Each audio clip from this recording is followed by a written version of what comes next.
I'm Dr. Saurabh Dikshit. I'm a practicing laparoscopic and robotic surgeon from New Delhi.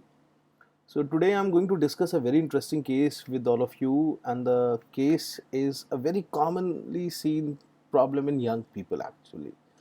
The case is ventral hernia, that is, hernia occurring over the abdominal wall. So, it's a very common problem, and there are easy solutions to that problem. So, this is a very interesting topic. Let me throw some light on this topic. So let us start with this. The topic is ventral hernia. Now let us talk in terms of layman.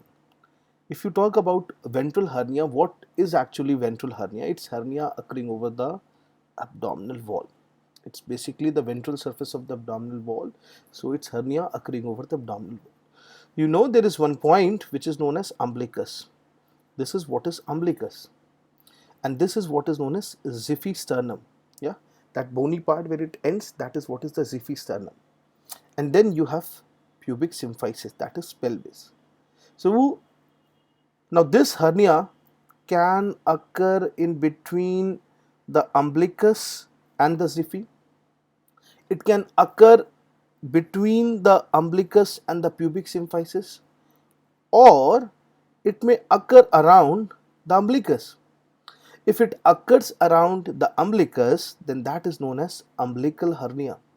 That is what is known as umbilical hernia. If it occurs above the umbilicus but below the Xiphus, that entire zone in the midline basically, this is what is known as epigastric hernia. This is epigastric hernia. And below that, that will be known as hypogastric hernia. Gastric hernia. Now, do you know if it occurs near the flank region? Sometime you might have seen a swelling over this part or this part. So, if there is herniation around this is what is known as lumbar hernias. So, lumbar hernias are again a part of what? Ventral hernias. So, these are very common problem in whom, yes, in athletics, in people who are involved in aggressive exercises, athletes exercise postpartum, because there is sometimes post surgery. But if this hernia occurs post surgery, then we have a special term for that. Suppose there was a person who went for cholecystectomy, and after 4 5 years you have something bulging out from this side. So then that will not be known as a ventral hernia. That is hernia occurring along the incision side. So that is what is known as incisional hernia. But in a broad term, incisional hernia is a subtype, or you can say specialized type of ventral hernias. Now, let us talk about the management protocol of this. Let us talk about the management protocol for this. Suppose I have a patient who is having a defect near the umbilicus. Yeah.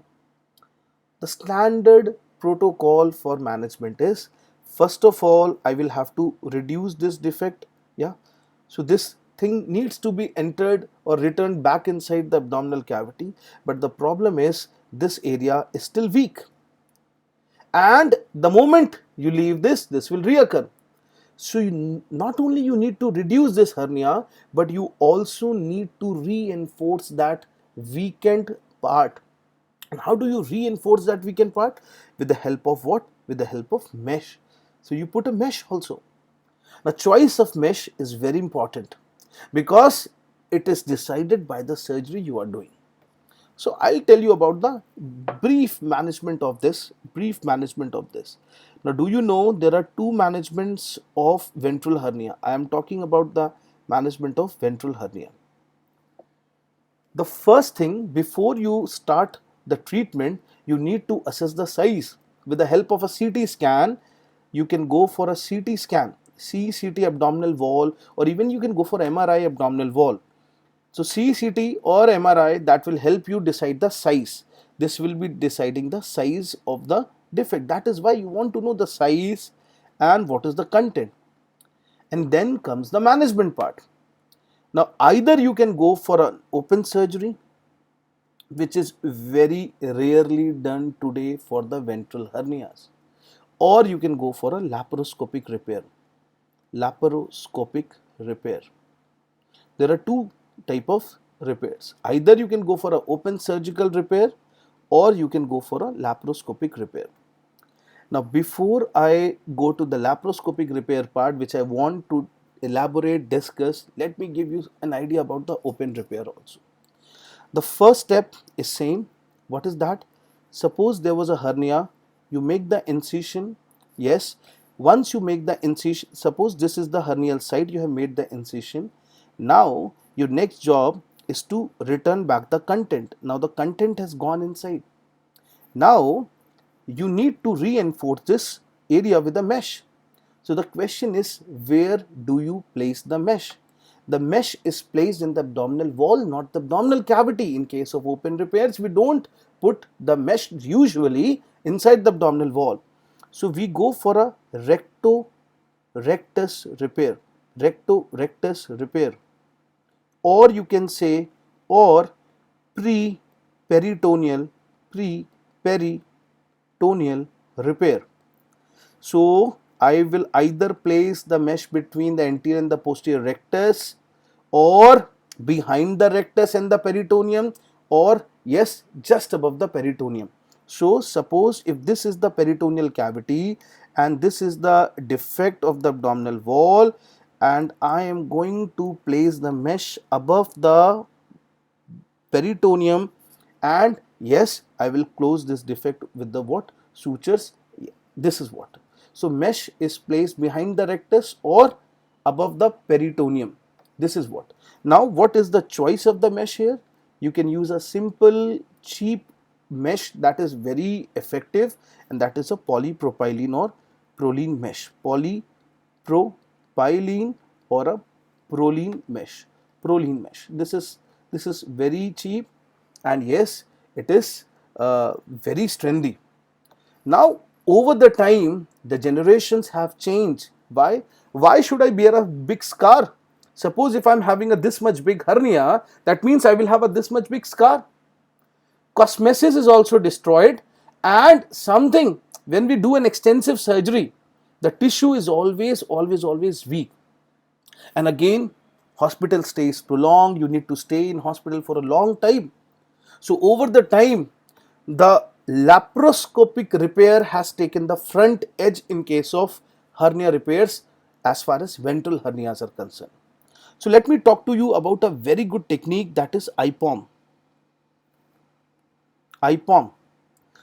What do you mean by IPOM? IPOM means intraperitoneal onlay mesh repair. Intraperitoneal onlay mesh repair. Now I'll explain you the concept of this. Suppose this is the patient. The patient is lying like this. The patient is supine. Let me make an hernia. Let me make hernia for you. This is the abdominal wall where the defect is, and this is the peritoneal cavity, and along with this is the bowel which is outside now. Now this is a same case. Earlier we were making incision and reducing it. This time what we do? We enter inside. We make the entry into the abdomen via Palmer's point.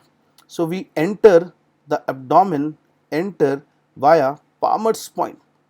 Now it's very important to know where the Palmer's point is. Generally, if you see the left costal margin, so you will see just at the left costal margin, with a Veress needle you will enter inside.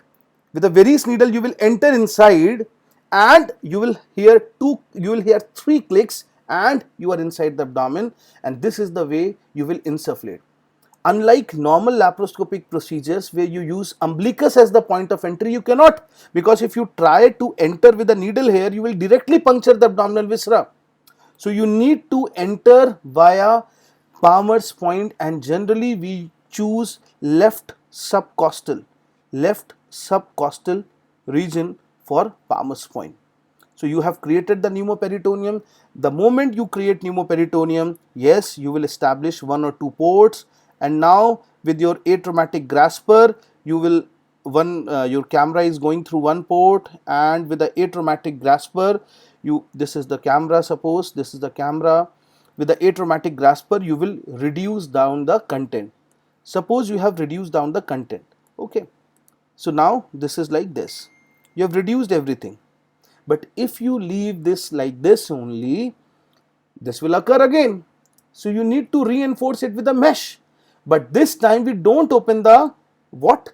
Peritoneum. We place the mesh from inner side. We place the mesh from the inner side. So suppose this is the mesh. What you do, you cannot take this much big mesh inside the abdomen like this. So what you do, you roll it, yes, like a cigarette paper or a pleats of sari, and via your instrument you introduce this mesh inside. The moment it's inside, it will unfold, and yes, with the help of tackers you can place this mesh.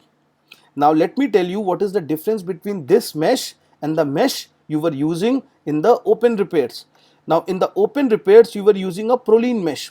Do you know Prolene or polypropylene is non-absorbable mesh? What do you think? Is mesh providing the strength? No, mesh is not providing the strength. Mesh is a foreign material which generates, you can say, inflammation, reaction, tissue reaction, and ultimately what happens? The new tissue starts to develop, and ultimately a new wall of tissue is created over this mesh. If had mesh been the strengthening pillar, we would have used iron or a stainless steel mesh. So what we use? We use a simple Prolene mesh which generates a foreign body reaction. But try to understand, if I use this mesh inside the abdomen, the bowel will stick into it and it will fistulate the bowel, perforate the bowel, and there will be lot of problems associated with adhesions. Now I will make you understand one very simple thing. To avoid this, we just coat the mesh with something which is biodegradable. Now try to understand, the mesh that we use in IPOM is a very special mesh. Yes, IPOM, this is a composite mesh, or you can say a dual mesh. What do you mean by composite or a dual mesh? Composite or a dual mesh is something, on one side it is a Prolene or a polyester, it is a Prolene, maybe polypropylene or a polyester, and on the inner side, on the other side, it's a biodegradable collagen.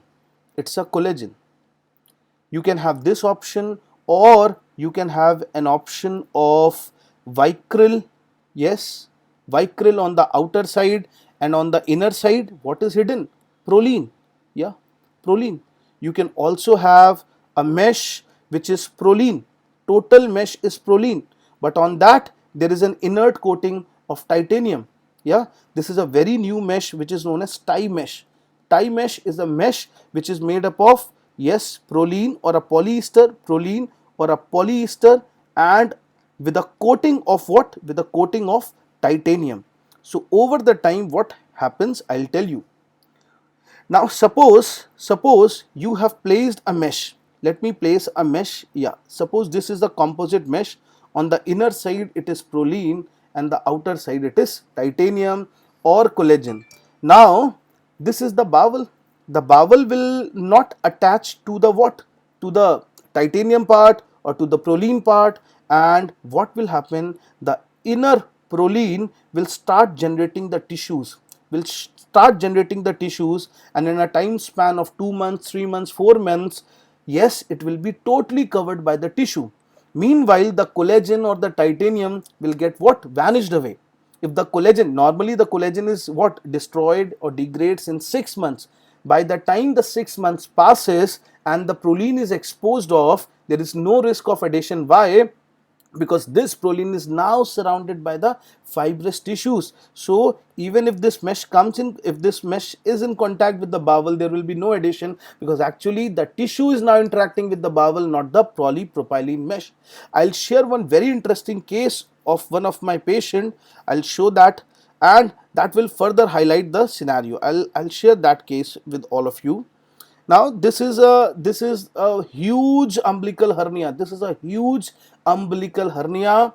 Yes, of a patient. She is 82-year-old diabetic female with a 30-year-old long history of hernia. I'll show, this is the intraoperative image. Can you see the bulge? Can you see this is huge umbilical hernia, huge umbilical hernia, and all of a sudden she developed with pain and tenderness over this part. So do you know what is the scenario now? This was having a lot of bowel and the bowel was what? Strangulated. Now I'll show you what happened in this case. I'll show you what happened in this case.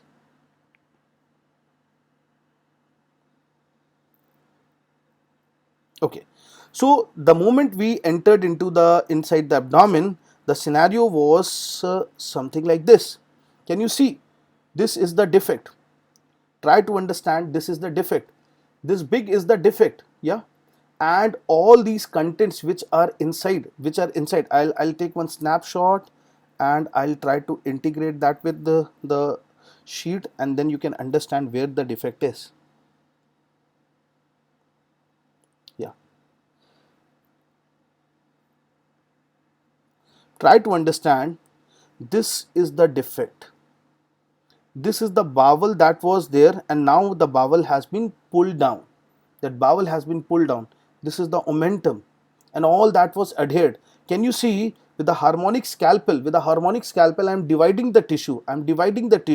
So that we can get rid of that. So I'll show this video to you all. Can you see? I'm dividing a lot of tissue. I'll just fast forward this so that you can understand. Yeah. Again, you can see this. The bowel is still adhered at the level adhered at the level of what? The hernial orifice, and very delicately, very gently, I'm trying to dissect the tissue and then divide the fat, because I cannot, you have to be very gentle, because a slight mistake here might perforate the bowel, might directly perforate the bowel. Again, try to see, this is in the last phase when all the adhesions were cleared, and this is the last stretch of adhesion. I'll just fast forward it, and can you see, with a harmonic scalpel I have just beautifully divided it, and you can see now the defect. Now this much big defect, how to repair this? Now again, how to choose the mesh? You have the choice of mesh, but what about the size of the mesh? How to choose the size of the mesh? In laparoscopic or open surgeries, try to remember, the size is equal to 8 plus defect. 8 plus defect. That means if the defect is 4 centimeter, example is, if the defect is 4 centimeter, you need to choose a 12 by 12 mesh. Suppose if it was 4 by 4 centimeter defect. Imagine if it is a 5 centimeter by 2 centimeter defect. 5 by 2 centimeter, the mesh should be 13 by 10, at least 13 by 10. So you need to be very smart in choosing the mesh. If the size of the mesh is incorrect, your defect will not be covered, and yes, you will have the hernia again. So I'll show you what is a collagen mesh. I try to show you this. Now I'll show you the collagen mesh. Can you see? This is a composite mesh. And this is collagen. Can you see the shiny surface? The shiny surface is collagen, and just notice the surface which is having the sutures. This is the polyester. Try to understand the difference. This is rough corrugated. Can you see the thin biofilm which is bigger? It's like, this is like, just take an example. This is the polyester and this is the biocollagen. This is the polyester, this is the biocollagen. So polyester will be in touch with what? With the abdominal wall, and biocollagen layer will be in touch with the bowel. So there is no adhesion with the polyester even. And after 6 months, yes, by the time a new granulation tissue has been formed, even if this vanishes off, yes, the bowel will touch the mesh, but actually it's not touching the mesh, it's touching the fibrous tissue. So try to see this. Yes, so these two sutures are present. They are to anchor the mesh to the what? To the wall. Now let us see this thing. Can you see, I have rolled the mesh like a cigarette paper, and then with a forceps I will try to introduce inside the abdominal wall, and it has gone in. Yes, it's there. So it's there inside the abdominal cavity, and now the job is how to fix the mesh. To fix the mesh, we have pro-tackers. I'll just fast forward this. Yeah, can you see, there are tackers. This is a special auto suturing device which has spiral coils. So I will introduce it inside and I'll show you how we fix the mesh. So the first thing that you know is you have to fix the mesh on the outer side. So fixing the mesh on the outer side means this is what is known as outer crowning. This is what is known as outer crowning. Can you see I've just you with your one hand you will press the abdominal wall and the other you will fire the tacker. So this will fix.